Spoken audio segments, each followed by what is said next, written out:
Black Panther crept silently toward a flock of sheep. The startled animals froze, but instead of attacking, the panther calmly stood beside them, lowering its head to drink from the same stream. This was the law of the drought, a tragedy that forced every creature of the jungle to share water in peace. But harmony was broken when a human child, Mowgli, raised a water lily high in his hand and began to sing. The animals glared at him in disapproval, while the Wolf King's gaze grew stern. Mowgli, what is the rule about your tricks? He demanded. It's not the wolf's fault, another voice said. She is a child raised by wolves. She must also learn the ways of wolves. Suddenly, a sound echoed from the mountains. All the animals grew tense. The master of the jungle had arrived, Shere Khan, the tiger. None dared defy him, for his wrath was unpredictable. Mowgli hid behind the Wolf King, but the tiger's one good eye immediately fixed on him. Once, humans had blinded him, and now he thirsted for revenge. Yet bound by the truce of the drought, Shere Khan could not strike. Instead, he growled a warning. When the rains return, the boy's life is mine. Protect him if you wish, but ask yourselves, how many lives is a man cub worth? When the rains finally came, the jungle rejoiced, but the wolves grew divided. For the first time, unity broke. To spare the pack from conflict, Mowgli made a painful decision. I'm leaving. I don't want anyone to get hurt. The Wolf King turned away, unwilling to meet his eyes, for in his heart, the boy was already his son. Even Bagheera, the Black Panther, stepped forward and said it was time to return him to human society. Tearful goodbyes followed. The Wolf Mother whispered, "Don't go far. Come back to me." But for Mowgli's safety, the Wolf King finally agreed. So the boy set off with Bagheera. Together they crossed valleys and cliffs until Bagheera suddenly released him. "I won't take one more step." Mowgli cried in anger, not realizing the tiger had been stalking them. To buy time, Bagheera bravely challenged Shere Khan, but the tiger struck him down in an instant and lunged for Mowgli. The boy ran desperately, wild boars stampeding behind him. Quick thinking, he hid among them, but soon the tiger's shadow loomed above. The chase drove him into the river, clinging to survival by pure instinct. Meanwhile, Shere Khan deceived the wolves, tricking them into believing their king was dead, hoping grief would drive Mowgli straight into his jaws. Unaware, the boy wandered deeper into the jungle, where dangers multiplied. Mowgli ran with all his strength, darting through the jungle as Shere Khan's roar split the night. The furious tiger lunged, his claws tearing into one of the wolves that tried to protect the boy. The pack scattered in fear, their cries echoing through the trees. Heart pounding, Mowgli fled deeper, slipping through thickets and leaping over roots. But the predator's shadow never left his trail. He could feel Shere Khan's rage pressing closer, every roar shaking the jungle around him. At last, he reached a riverbank. With nowhere left to run, he plunged into the water, letting the current carry him away. Exhausted, shivering, and alone, he stumbled out onto the far shore. The jungle felt different here, darker, quieter, as if every tree was holding its breath. Then came a voice, smooth, low, and strangely inviting. A snake's voice lured him in. "Who are you?" Mowgli asked. "I know where you came from," hissed Kaa. "You do?"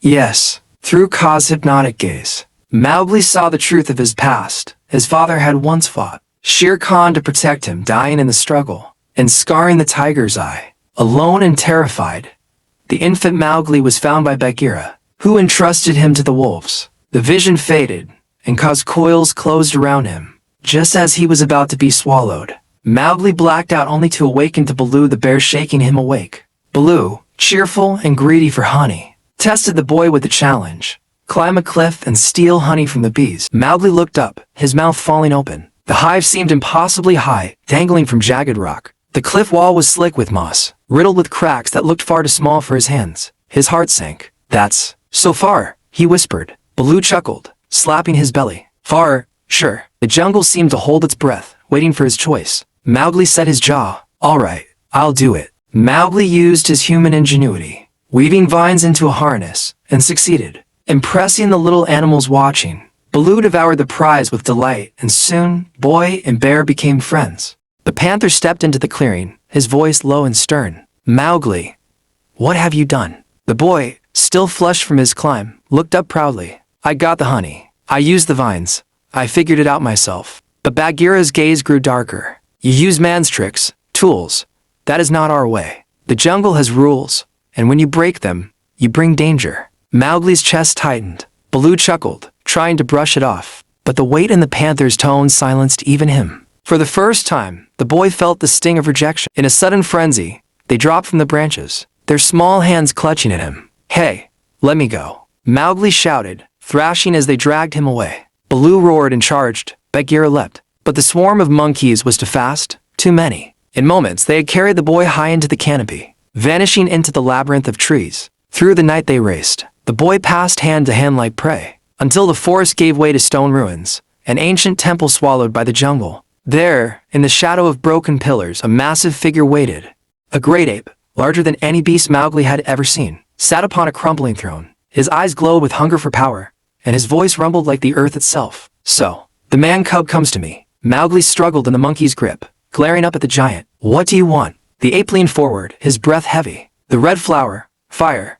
You know its secret. Give it to me, and I will make you the king of the jungle." Mowgli froze, confusion flashing across his face. "I don't know anything about fire." The great ape's growl echoed through the halls, shaking the stones. "Do not lie to me, boy. Only man can command the red flower. Let the boy go." Baloo growled, trying to sound braver than he felt. But instead of retreating, the monkey shrieked in unison and leapt onto him from every side. One sharp-eyed monkey clung to a cracked pillar, his beady eyes catching movement in the shadows. Suddenly, he screeched at the top of his lungs, the sound echoing like an alarm through the ruined palace. "There, the man-cub is escaping."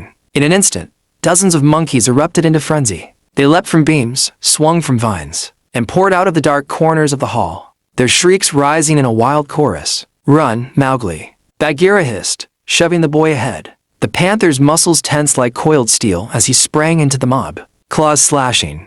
The giant ape's roar echoed through the jungle, shaking leaves from the trees. He towered above the rest, his enormous arms hanging like battering rams, his chest rising and falling like a mountain. The smaller monkeys immediately backed away, bowing low in fear and respect. Baloo's eyes widened as he muttered under his breath, "Oh, this can't be good." With one heavy step, Louie moved into the open, his gaze locked on the struggling man-cub inside. The jungle fell silent, as though holding its breath. King Louie's massive form thundered through the ruins, each step shaking the ancient palace to its core. His voice boomed off the stone walls, demanding fire, promising power, roaring threats that rattled the very air. Mowgli ran for his life, weaving through broken corridors, squeezing through gaps too small for the giant ape to follow directly. But Louie would not be denied.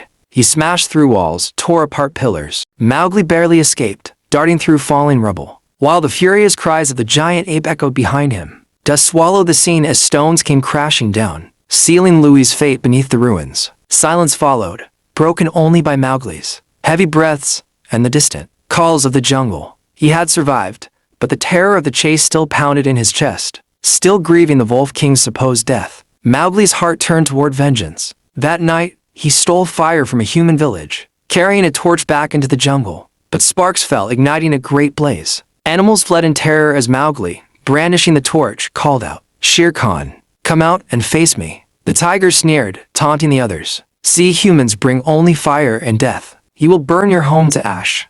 Realizing the truth, Mowgli cast the torch into the river. Now, without fire, he stood vulnerable. Shere Khan stepped forward, eyes burning with fury. His voice thundered through the gathering. "You see, he is nothing without fire. He is no more than prey, like the rest of you." Suddenly, Baloo the bear lunged in, growling fiercely, standing between Mowgli and the beast. The clash was brutal. Shere Khan's fangs sank into Baloo's flesh, and the mighty bear roared in agony, collapsing under the tiger's crushing strength. The jungle erupted. Wolves snarled, elephants trumpeted, smaller beasts surged forward. They wanted to defend Mowgli, but before he could join, Bagheera, the Black Panther, held him back. Not yet, his eyes warned, wait for the moment.